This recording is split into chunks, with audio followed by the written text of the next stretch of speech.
কাদিয়ানী সম্প্রদায় অমুসলিম হওয়ার কারণ। আল্লাহ তাআলার নিকট একমাত্র মনোনীত ধর্ম ইসলাম। ইসলাম ছাড়া অন্য কোনো ধর্ম আল্লাহ তাআলার নিকট গ্রহণযোগ্য নয়। আল্লাহ তাআলা ইরশাদ করেন, ইন্নাদ-দীনা ইনদাল্লাহিল ইসলাম। আল্লাহ তাআলার নিকট একমাত্র মনোনীত ধর্ম ইসলাম। সূরা আলে ইমরান 19। অন্য আয়াতে আল্লাহ তাআলা বলেন, ওমান ইয়াবতাগি গায়রাল ইসলামি দীনান ফালান ইউকবালা মিনহু ওয়া হুয়া ফিল আখিরাতি মিনাল খাসিরিন। আর যে ব্যক্তি ইসলাম ব্যতীত অন্য কোনো ধর্মকে দিন হিসেবে গ্রহণ করবে, সেটা তার থেকে কিছুতেই কবুল করা হবে না এবং আখিরাতে সে ক্ষতিগ্রস্তদের অন্তর্ভুক্ত হবে। সূরা আলে ইমরান 85। ইসলাম গ্রহণ করা মানে ঈমানের কালিমা মুখে উচ্চারণ করা এবং ঈমানের বিষয়গুলো মনে প্রাণে বিশ্বাস করা। মুমিন হওয়ার জন্য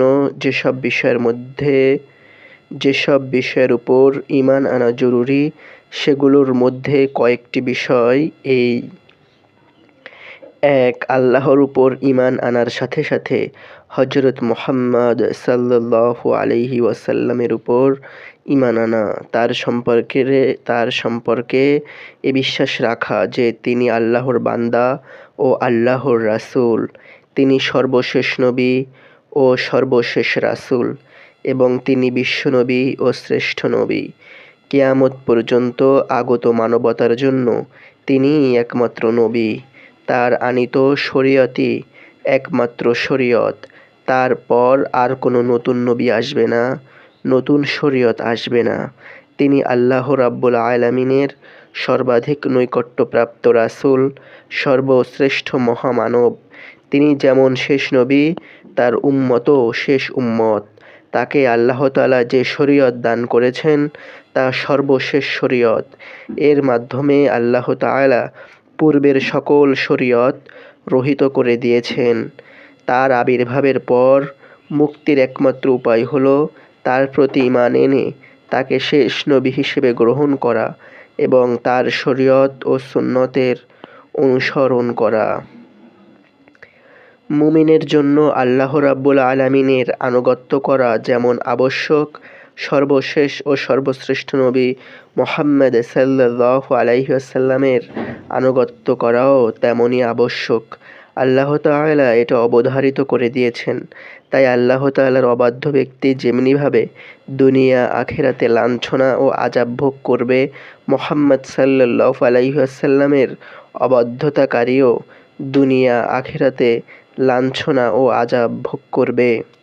আল্লাহ তাআলা ইরশাদ করেন, ওমান ইয়াসিল্লাহা ওয়া রাসূলাহু ওয়া ইয়াতাআদ্দা হুদুদাহু ইউদখিলহু নারান খালিদান ফিহা ওয়া লাহু আযাবুম মুহিন। আর যে ব্যক্তি আল্লাহ ও তার রাসূলের নাফরমানি করবে এবং তার সীমাসমূহ লঙ্ঘন করবে, তিনি তাকে আগুনে ফেলবেন, যাতে সে চিরকাল থাকবে এবং তার জন্য রয়েছে অপমানকর শাস্তি। সূরা নিসা 14। আল্লাহ তাআলা আরও ইরশাদ করেন, ওমা কানা লিমুমিনিন ওয়ালা মুমিনাতিন ইযা কাদাল্লাহু ওয়া রাসূলুহু আমরান আইয়াকুনা লাহুমুল খিয়ারাতু মিন আমরিহিম ওমান ইয়াসিল্লাহা ওয়া রাসূলাহু ফাকাদ দাল্লা দালালাম মুবিনা।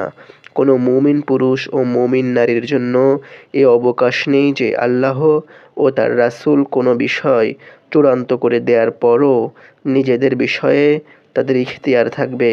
আর যে ব্যক্তি আল্লাহ ও তার রাসূলের নাফরমানি করল, সে সুস্পষ্ট গোমরাহিতে পতিত হলো। সূরা আহজাব আয়াত নং 36।